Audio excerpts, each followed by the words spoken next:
ৰাজ্যপালৰ নিৰ্বাচন ৰাজ্যসভাৰ নিৰ্বাচনৰ বাবে AIDFৰ বিধায়কে ক্ৰছ ভোটিং কৰিছিল বুলি ভূপেন বৰাই কৈছে। হয়, সত্য কথা, ভূপেন বৰাই এই অভিযোগ উত্থাপন কৰিছিল। কিন্তু ভূপেন বৰাই লগতে উত্থাপন কৰিছিল আমাৰ কংগ্ৰেছৰ মাজতে 5জন গাদ্দাৰ আছে, যি 5জন গাদ্দাৰে ক্ৰছ ভোটিং কৰিছিল। এতিয়া ভূপেন বৰাই নিৰ্বাচনী সভাত সেই 5জন গাদ্দাৰৰ কথা পাহৰি গ'ল। আপোনালোকে দেখা পালে যে মিয়া পলিটিক্স বা মুছলিম পলিটিক্স আৰম্ভ হৈছে। মুছলমানৰ ভোট পাবলৈ কোনে কি ধৰণে চেষ্টা চলাইছে। হিমন্ত বিশ্ব শৰ্মাই কৈছে আমি নামাজ বন্ধ কৰা নাই। ভূপেন বৰাই কৈছে গৰুখুটিত কি কৰিছিল। ভূপেন বৰাই কৈছিল কোৰাণ আৰু পুৰাণ একে। বহি থকা নাই বদৰুদ্দিন আজমল। ধুবুৰীৰ নিৰ্বাচনী সভাত আজমলে দৃশ্যমান কৰক। আজমলে ধুবুৰীৰ নিৰ্বাচনী সভাত দোৱা কৰিছে সমষ্টিবাসীৰ বাবে। এইদৰে আল্লাহৰ নাম লৈ ভোট বিচাৰিছে বদৰুদ্দিন আজমলে।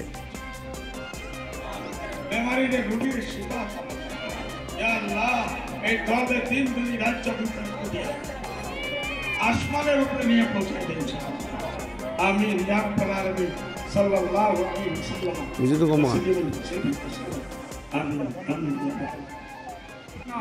আমাদের এই পৃথিবী মুসিবত থেকে উদ্ধার দেয়। এই যে চোর ডাকাই যাইতেছে চিকিৎসার ব্যবস্থা, বেমারির রোগীর সেবা, ইয়া আল্লাহ এই দলে দিন দুই রাজ্য বিতরণ দিয়ে আসমানের উপরে নিয়ে পৌঁছে দিয়েছে। আমি সাল্লাল্লাহু আলাইহি ওয়াসাল্লাম ধুবুৰীত বদৰুদ্দিন আজমলৰ হৈ নিৰ্বাচন প্ৰচাৰ চলাইছে আমিনুল ইছলাম।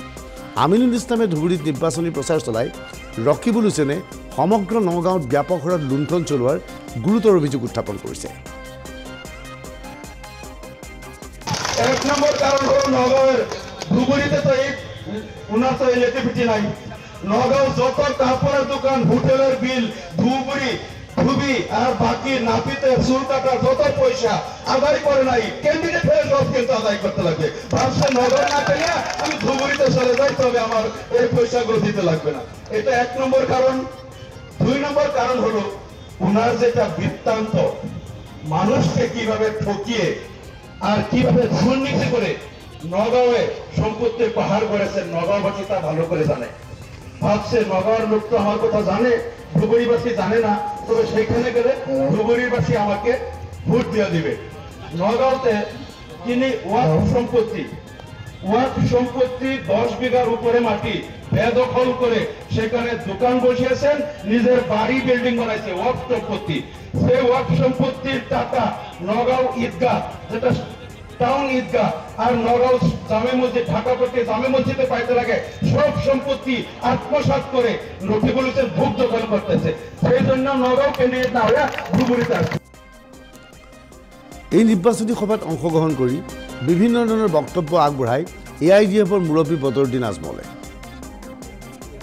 এইটো আমাৰ কাৰণে ভাল হ'ব। না না, মুখ্যমন্ত্ৰী আহিব, মানুহক ৰিকুৱেষ্ট কৰিব, স্পেচিয়েলি হিন্দু ভাইসকলক বোলে আপোনাৰ কাৰণে বিজেপিক মুছলমানে ভোট নিদিয়ে।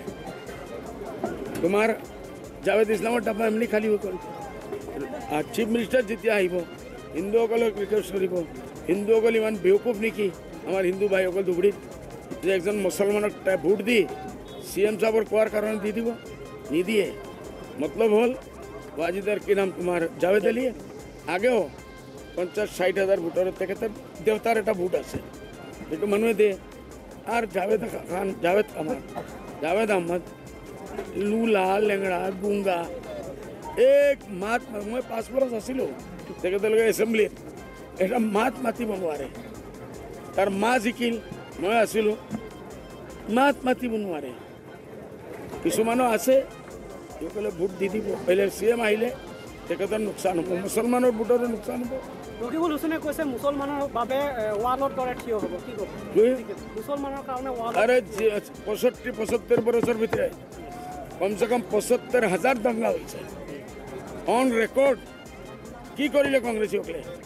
নেলির গন্ডগোল হয়েছিল, কত আছিল রকিবুল হুছেইন সাহেব? রাম মন্দিরের ঘটনা হল, কত আছিল কংগ্রেসী সকল? কিয় যোৱা নাই তাত? ইয়াত আহি CMৰ সামনে খাড়া থাক, CM এক ঘিচম দি দিলে, কত গৈ পড়িব এইটো আল্লাহ জানে। খালি মুণ্ডা মানুহ হলেতো নহয়, শক্তিও থাকিব লাগিব।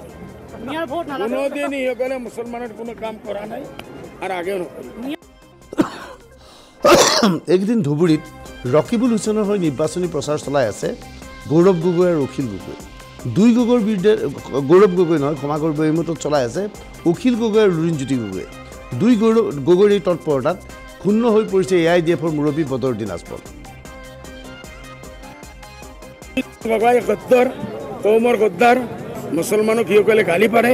যোৱাবাৰ এই দুইজনেই ডক্টৰ হিমন্ত বিশ্ব শৰ্মাৰ পৰা পইচা লৈ কংগ্ৰেছক আৰু UDFক হাৰাইছে। এইকাৰণে ৰখিবলৈ লৈছে, খুব ভাল লক্ষণ। দুইজন বেইমান দুইফালে থাকিলেই ইনশাল্লাহ ৰখিবলৈ নহয়, আমি এইবাৰ দেখা গৈছে অহাকালি আৰু এজন ৰাষ্ট্ৰীয় পৰ্যায়ৰ নেতা কংগ্ৰেছৰ মানে পদত্যাগ কৰিব, গতিকে আজিও আপোনাৰ ইয়াত বহুত কেইজন যোগদানো কৰিছে।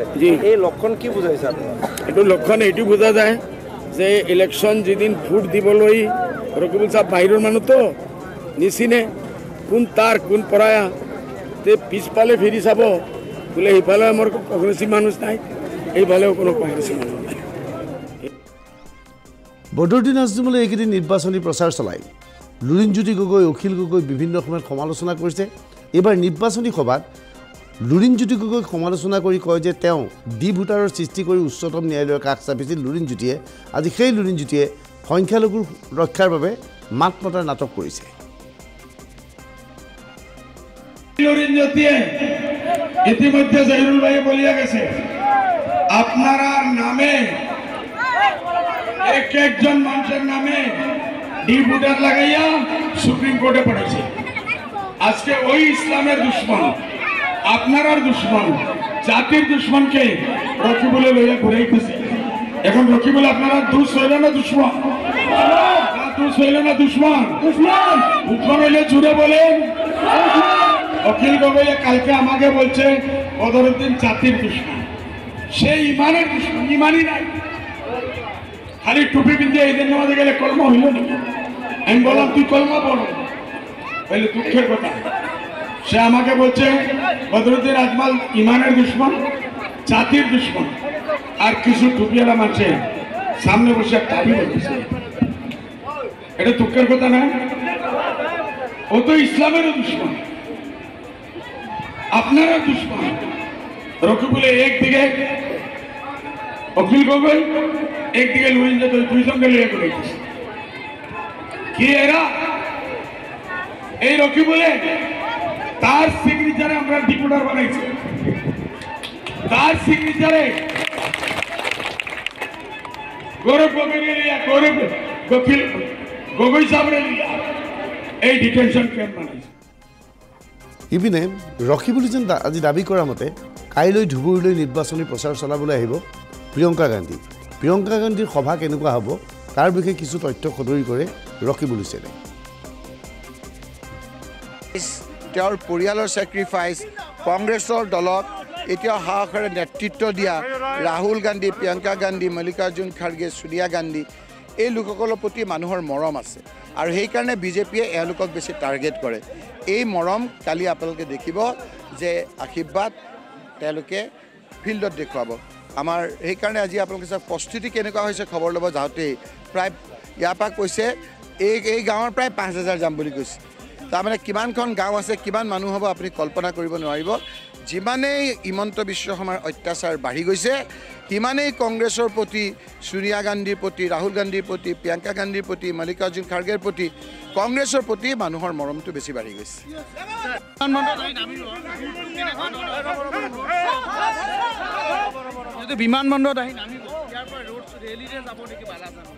নহয়, মূল কথাটো হ'ল মানুহখিনিক দেখা কৰা। সেইকাৰণে তেওঁক কৈছে যে মই মানুহখিনিক ডাইৰেক্টলি দেখা কৰিম, ৰাস্তাত মই নৰখোঁ, ৰ'দত মানুহে থিয় হৈ থাকিব নালাগে, যাক দেখা কৰিম একেবাৰে ফিল্ডত কৰিম। পোনে পোনে তেওঁ আহি পেলাই ৰূপসী বিমানবন্দৰৰ পৰা আমাৰ য'ত বালাজানত য'ত মিটিং হ'ব সেই মিটিং স্থানলৈ আহিব। এইবাৰ যোৱা নাই, মোৰ কঁকাল তেতিয়াই আপোনাৰ লৰি গৈছিল যেতিয়া আপোনাৰ মানকাছাৰত, যেতিয়া চাউথ চালমাৰাত আজিৰ প্ৰায় 10-15 বছৰ আগত মটৰচাইকেল দি গৈছোঁ, খোজকাঢ়ি গৈছোঁ, মানুহৰ মাজত আছোঁ। মানুহৰ সমস্যাবিলাক আমি বুজিবলৈ তেতিয়াৰ পৰা যত্ন কৰিছোঁ। সেইকাৰণে মোৰ নখ দৰ্পণত আছে। মানকাছাৰৰ সমস্যা কি, চাউথ চালমাৰৰ সমস্যা কি, গৌৰীপুৰৰ সমস্যা কি, সকলোৰে সমস্যা বেলেগ বেলেগ। মোক যদি আপুনি এতিয়াই কয় যে এটা সমস্যা সমাধান কৰিব লাগে, এটা সমস্যা নহয়। ধুবুৰী প্ৰপাৰৰ সমস্যা বেলেগ, মানকাছাৰৰ সমস্যা বেলেগ, চাউথ চালমাৰৰ সমস্যা বেলেগ, চেঙাৰচৰৰ সমস্যা বেলেগ, মন্দিয়াৰ সমস্যা বেলেগ, সিজন গাঁৱৰ সমস্যা বেলেগ, আমাৰ আমাৰ ইষ্ট গোৱালপাৰাৰ সমস্যা বেলেগ, জলেশ্বৰৰ সমস্যা বেলেগ, আমাৰ এই আগৰ সমষ্টি বিলাচীৰপৰা পূব, বিলাচীৰপৰা পশ্চিম, গৌৰীপুৰ, গোলোকগঞ্জ, আমাৰ ধুবুৰী, এইবিলাক সকলোৰে সমস্যাবিলাক বেলেগ বেলেগ। গতিকে সকলোতকৈ কিন্তু কমন সমস্যাটো হ'ল হিমন্ত বিশ্ব শৰ্মা সমস্যা।